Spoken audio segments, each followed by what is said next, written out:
Well, today's episode is going to be a very exciting day. We're just going to do two reviews. The first one is from the much recent event by Japanese promotion Dragon Gate with Dangerous Gate that happened on September 19th. But of course, we cannot forget Impact Wrestling. As you know, they'll be going the following day to Victory Road with some matches be taking place. And also, our news updates, we got a huge news updates for everybody. There's a lot of things that have been going on that's going to be talked about, and I think summer things are going to be talked about, like surprises, but a little bit of discussions involved. So we'll find out what's been going on. So let's get ready for another episode of Deleted Wrestle Zone.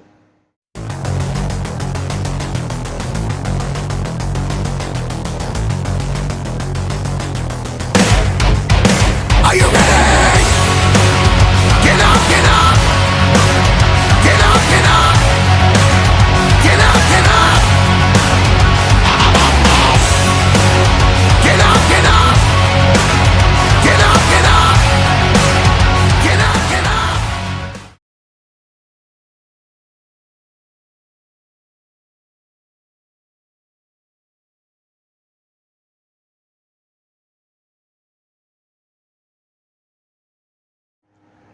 Welcome everybody to Deleted Wrestle Zone, all things that is pro wrestling with AEW, NXT, New Japan Pro Wrestling, Impact Wrestling, the National Wrestling Alliance, various promotions, wrestlers matches and championships. I am your host, J-Rod here. So let's begin with Dragon Gate. It's been a while since I did a Dragon Gate review. The name of the event is called Dangerous Gate. It's one of the most biggest events they do every year, and this one's on the 19th of September. Now, it opened up with a championship match. They opened the Twin Gate Championship. Now, those who are new to the channel, you probably ask yourself, what the hell is the Twin Gate Championship? Well, that's the tag titles, just to make that clear. So basically, every championship opens with it says open the, whatever. But we'll explain. That is a bit of a long story. Now, this particular match was against um, Modoka Kikuta and Dragon Dia from The Courage. Now, if it's been a while since I've been following. Now, Kikuta, on the other hand, he was part of the faction known as RED, but that faction name is gone. It doesn't exist anymore. They switched over to Z-Brats. But when Kikuta came back, he wasn't sure if he wanted to come back to the same unit. However, he started hanging out with The Courage. Now, The Courage are not an official unit or a stable faction. Basically, they're just a tag team. But however, there are indications that they may want to expand by adding Kikuta in it. But first things first, they have to challenge against the Kung Fu Masters, consistent of Jason Lee and Jackie Funky Kamea. Now, these guys are these two guys are associate members of they're full members of the Natural Vibes because they're a bit of the Chinese descent, and I thought it was pretty interesting. But however, I thought this match was pretty good because it showed how, as you know, this is not the first time Dragon Dia has won the tag team titles. He won it with, of course, with his tag partner named Yuki Yoshioka, and now, but however, Yoshioka is the current Open the Dream Gate champion, which is the top title of Dragon Gate. But this match was pretty good. However, it was, of course, the Dragon Pile Driver by Kikuta that sealed the deal on Lee and allowing themselves to win the match, become brand new Open the Twin Gate champions. So I like it. But because of this match, it is a possibility we could see Kikuta as the newest member of The Courage.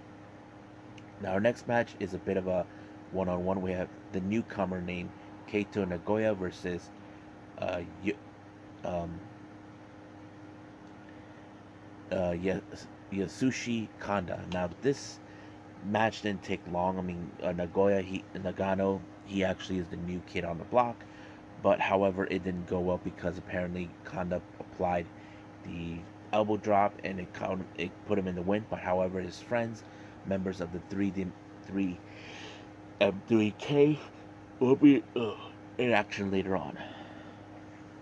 Next match, we have a four-way match. We have Punch Tominaga, uh, Chinoka Boy, Ryu Buda, and Takashi Yoshida taking on Geki Origuchi, Kenshiro Ari, Konomama Ichikawa, and Ultimate Dragon. Now, I have to say there were some good moments with, of course, with Genki and Kenichiro, but however, it was Konomama Ishikawa that kind of messed things up when he ended up in a big layer by Yoshida, giving them the win, of course. And Ultimate Dragon was not happy how Ishikawa messed things up. Next up, we got the other members of the Kung Fu Masters. We have Ho Ho Dun and Super Shenlong to take on who was it? Aigan Ison, originals of the Torimon days. We have Shuji Kondo and Toro Washi. Now, this is one of those matches where, of course, we see these guys are a bit more bigger. If you guys remember clearly, Dragon Gate is full of junior heavyweight competitors, but in this particular event, it looks more like we have two big guys completely. But it was the King Kong Lariat by Kondo that allowed him to win when he applied it onto Shenlong, and 1, 2, 3, it was over. Now, our next match, we have a bit of a pickle. We have high end consistent of Kagetora, Dragon Kid, and Yamato taking on Gold Class with Ben K, Noriki Doi, and Keito Miyomiya. Now, Ben K was a member of High End until he decided to leave and join Gold Class. Yamato hasn't forgiven, but apparently Kagetora was not happy with the transition of Ben K going to this unit. But however, it was Ben K with the power bomb onto onto Kagetora to pick up the win. So it's showing now that Gold Class are now taking things very seriously. So that's something we gotta pay attention now. Now, our next match, we have the Natural Vibes consistent of Big Boss Shimizu, KZ, Strong Machine J, and UT taking on Z-Brats consistent of BB Hulk, Diamante, Hayo, and what's his name?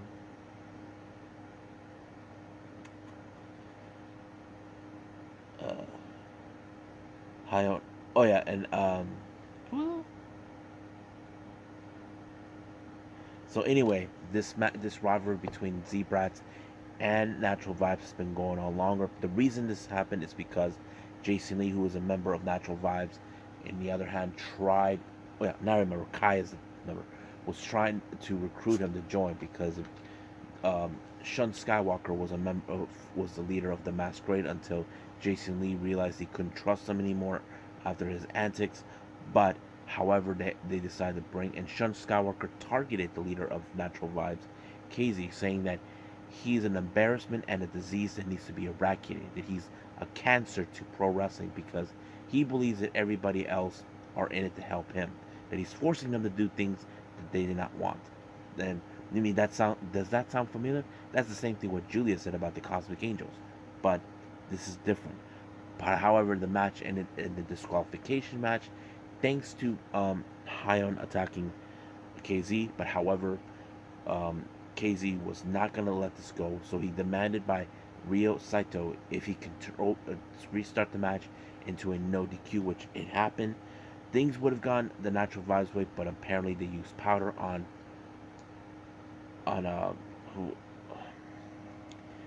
on Z-Brats, but also used a fake guy who was dressed up like Shun Skywalker. Now we know Shun Skywalker is not here.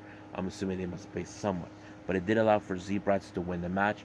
But right now, as this moment, at this timing, Natural Vibes are not in a good vibe right now. So anything could change here on out. Now our next match, we have the Triangle Gate Championship, which is the trios belt. We have the Ishin Isashi, Don Fuji, and Don Ishikawa, so taking on M3K, Mochizuki Jr., Suzumu Mochizuki, and Masaaki Mochizuki. So I thought it was a very interesting match. Very impressive. I did like how things, but however, it was Mochizuki who picked up the win with the high kick, and it ended right there. However, it looks like they want to set up a match with a tag team match with Inshins, but how would he fit in? Well, we'll see. I'm not sure if M3K wants to expand even further yet. Now our main event is the Open the Dream Gate Championship between a former leader of RAD and now member of Los Perros de Mar, Eita. Now Eita has criticized Yuki Yoshioka due to the fact that he thinks that he's not championship material. But man, he took every blow that Eita has shown him, and that kind of plays out pretty amazing. So what I did like, it took 2 frog splash by Yoshioka to win, and telling him as soon as the match was over that he's willing to try again whenever he's ready. So we're just going to be waiting when that day comes. We definitely got to see that. And of course, Yoshioka gave a pretty good promo. I enjoyed it. I think this is one of the best shows right now with Dragon Gate. I can't wait to see what else is going to happen next. But right now, let's move on to our last and final review, Impact Wrestling.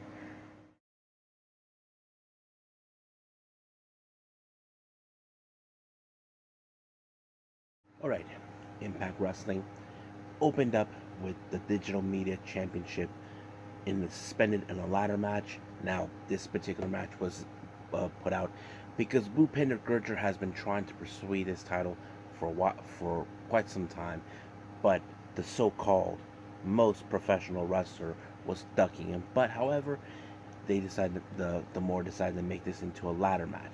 However, anything could go, but the one thing that was insane is that he got the ladder frame right in his face, right in Bhupinder's face, and bleed out. But keep in mind, in these type of matches, anything could happen, but there is no disqualification, which is something in Brian Myers' favors. He low-blowed Bhupinder in order to that, and he tied his foot with the tape to ensure he doesn't go up. But it did allow for Brian Myers to recapture the title and keep it where it belongs. But sooner or later, someone might have to take that title off of him. Now, we do see Swan and Alexander talking. Now, keep in mind, on Victory Road, they are teaming with Heath, a guy who calls himself the Rebel, and he's recently been attacking Honor No More due to the fact that after what they did to Rhino, they've been causing nothing but problems. So we'll see what takes place. But Heath decided to set up a street fight open challenge against anybody from Honor No More. Now our next match, we have Zicky Dice along with what's his name, Johnny Swinger to take on Jordan Grace. Now this match was more of a cakewalk for Jordan Grace because she is going to be dealing with Maxine Paler next week, this coming on Victory Road by the Pick Your Poison, thanks to of course Masha Slamovich, and now but he really took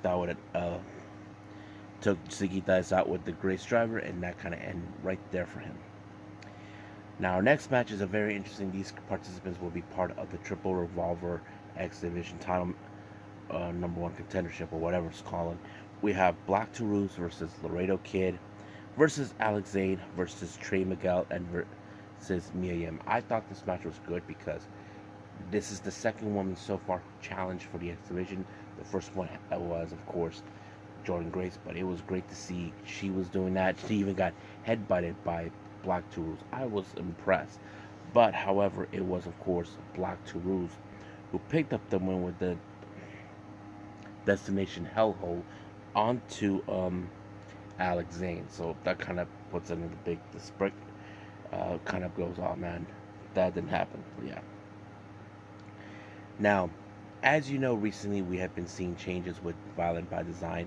As you know, Joe Dorian, he had to leave for a while because he is dealing with some medical issues. It looks like Eric Young wants to revive the Violent by Design, but much better.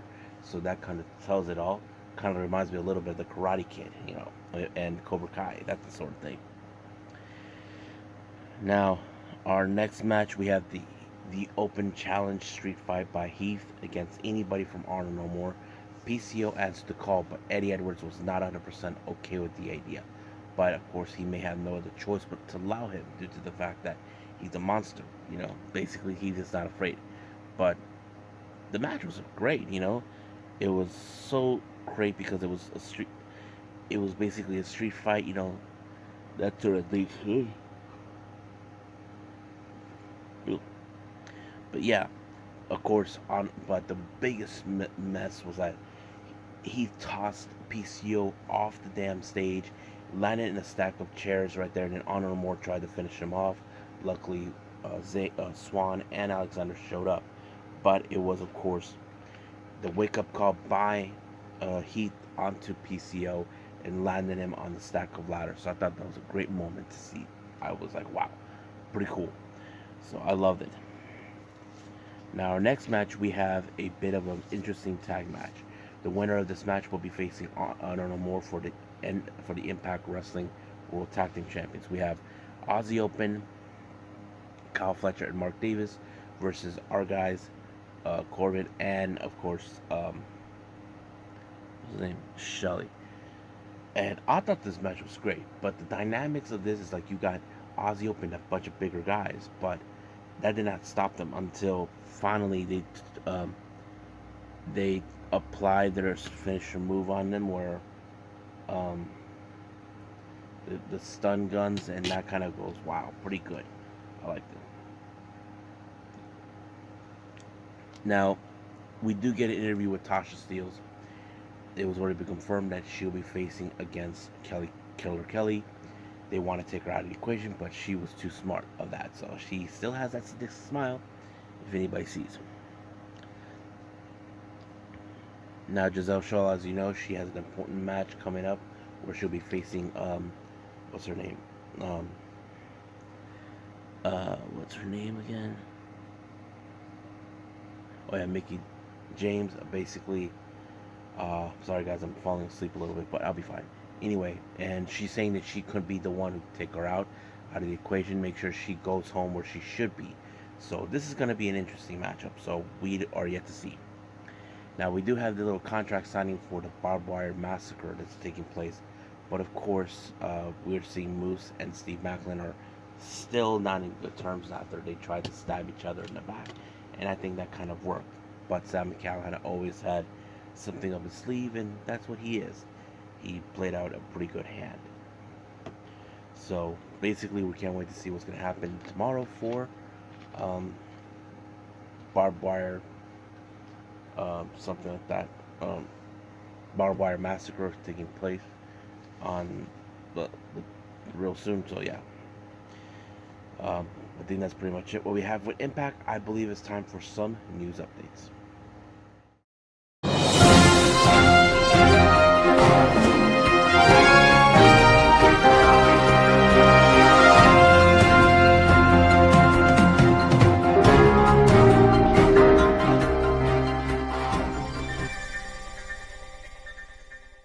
Okay, well, excuse me.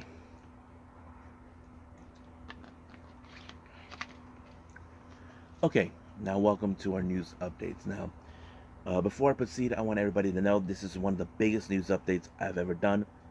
There's a lot that came to my attention that I want to been sharing what's been going on in the world of pro wrestling. So bear with me, it's gonna be a lot. Now, let's start with the GCW updates. As you know, we have upcoming matches and events later on this month and in October. So, as you know, we have the 3 events that are taking place in Japan real soon with GCW. Now, for the first one taking place on the 26th, which is Planet Death, it was announced there's going to be several matches already been announced. We have a 3-way with Drew Parker versus Alex Clone versus Toru Sugiura. Then a tag match, Takashi Sasaki and Daisuke Masaoki versus Slonk and Effie. Jimmy Lloyd versus Kikutaro versus Jordan Oliver versus Nick Wayne versus Joey Janela versus Toshiyuki Sakuda. So all these matches are taking place on Planet Death in Japan on the 26th. Also, following day we have DOA, which is another event taking place in Japan too, we have Jun Kasai versus Effie. Now, this one I definitely am going to be interesting what's going to take place. And finally, the last one, War Ready. It was announced that the GCW tag team titles, the Mega Bastards, Alex Colon and John Wayne Murdoch, will put the titles on the line against Jun Kasai and Masashi Takeda. Now, after that, two matches have been announced for Night 2 of Fight Club in Atlantic City on the 9th of October. First one is title versus title. As you know, Joey Janela is the DDT Extreme Champion, and we have Cole Radrick. He is the current GCW Extreme Champion. So basically, we're gonna have winner take all type. But on that very particular day, it was also revealed that Blake Christian will be facing the Dragon Gate star Shun Skywalker, which I'm excited for to watch. Now, continuing on the 22nd of October, Drop Dead, it was announced once again Shun Skywalker will be having another match, but this time with Commander. If you guys know who he is, we've seen him on various occasions on GCW. I'm excited for this. It's going to be good. Now, the following day, on the Moment of Clarity, we're going to have Mike Bailey versus Jonathan Gresham. Now, that's going to be a much interesting match to enjoy. And then finally, as you know, it was announced for the Nick Gage Invitational 7. Two names have been already appeared for the upcoming tournament for this. We have Big Joe and John Wayne Murdoch. So that's going to be taking place real soon. So I'm excited for all these events taking place by GCW. So let's just keep moving forward. Now, our next update are from Prestige Wrestling. The first one is from the event called Talk Is Cheap that will be taking place soon on the 25th. It was revealed that Funny Bone will be making his return to Prestige Wrestling to take on Drell. So that's going to be another good match to enjoy. Now, as you know, on Halloween we have Roseland 4, Wake the Dead. Matches have been announced for this one. The first one is going to be the Prestige Wrestling Championship. Alex Shelley will put the title on the line against Dragon Gate star Yamato.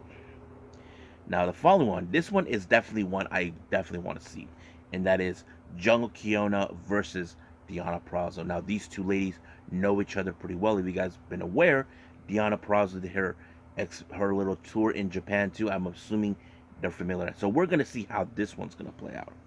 And then, of course, we got Dragon Gate star from Z-Brats, SB Kento versus Kevin Blackwood. Now, that's going to be good, too. And finally, Black Taurus versus Sonico. So, and also, as you know, we have the upcoming, for next month, we have Deadlock Pro Wrestling on the 15th, Carolina Classic. It was announced that for the first round of the Classic, Carolina Classic tournament, we're going to have Andrew Everett versus Shun Skywalker. That's going to be good too.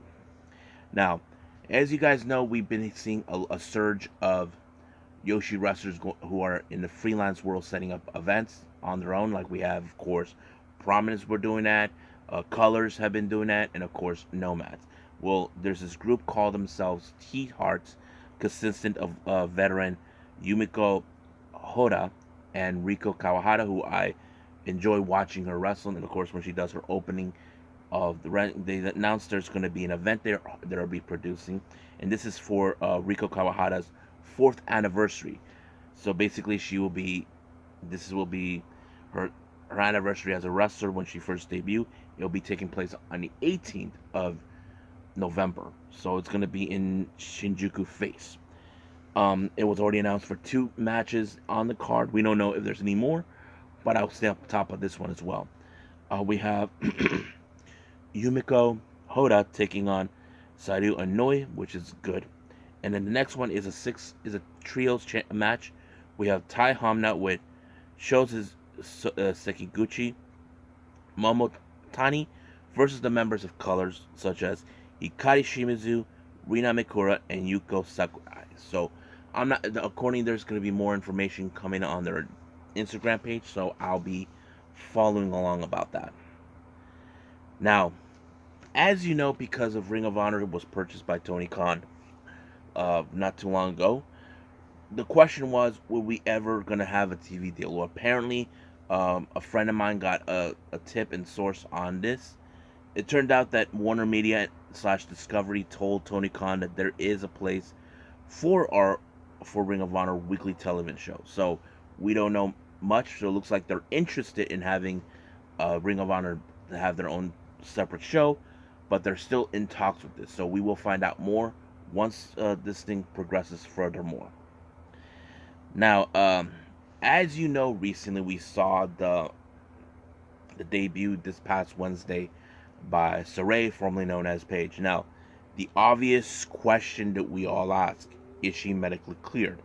We don't know that, but keep in mind we're dealing with a similar situation that happened with Brian Daniels, as when he was Brian Danielson, Daniel Bryan, Edge, Christian. So basically, we don't know for sure if she's medically cleared or not, but we will stay on top of that. But it was also told that WWE reached out to her since Triple H took over. They wanted to bring her back, but it turns out that she opted out not to go, but she chose to go with AEW. Now, don't ask me what was the real reasons.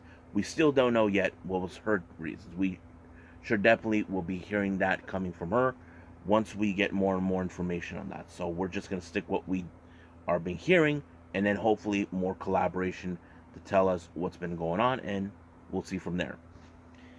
Now, in relation to Saraya, because of her appearance in AEW, her brother, if you guys know, Zack Zodiac, if you guys ever seen the movie Fighting with My Family, Zack was a tell-all story about how he felt that he worked real hard to get where he wanted to go. He worked real hard to get the WWE tryout to have him sign, but they never did. And now it's like he's reaching out saying if Saraya can actually put in a good word for him.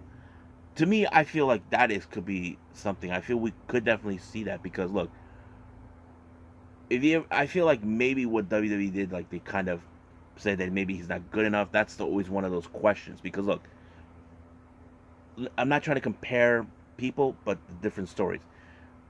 Sammy Guevara, if you guys know this or not, he went to WWE tryout. They cut him. Reasons behind that, not good enough.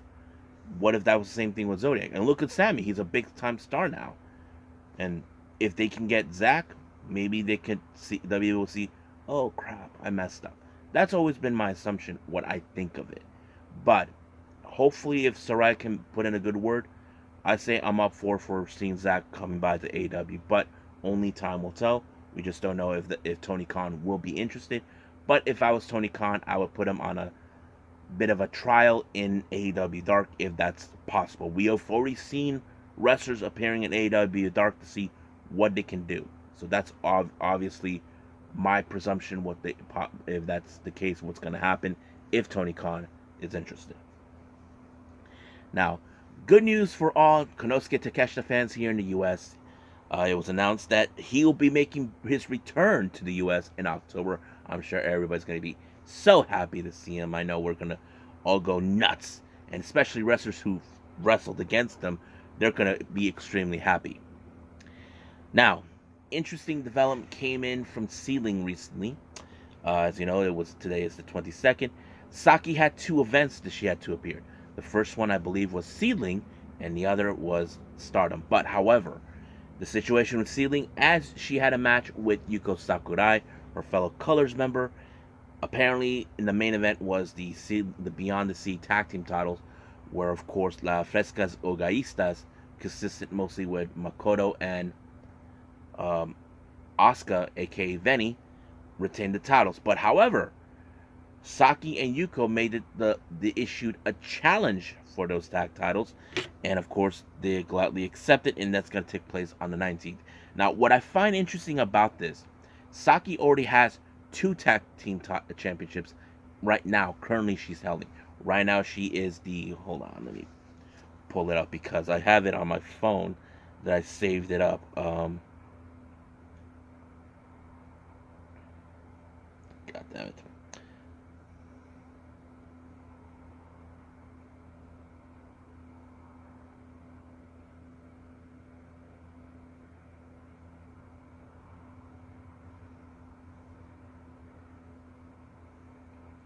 Okay, so we know she is the current Wave Tag Team Champion with, of course, Hikari Shimizu, and she does have this title from Pure J. I believe that one is. Let's see where.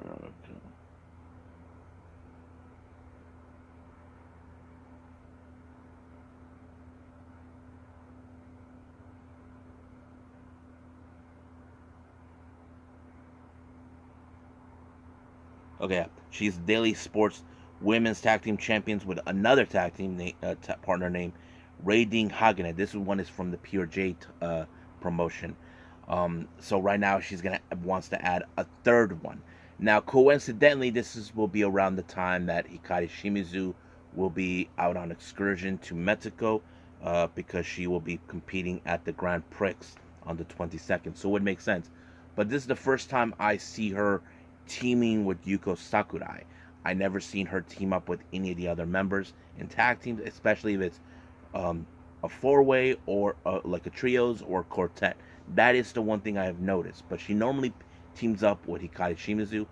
But to be honest with you, I would like to see how this thing with Hikari and the thing with Saki and Yuko coexist. So that's something I'm definitely looking forward to it. So we will find out when that happens.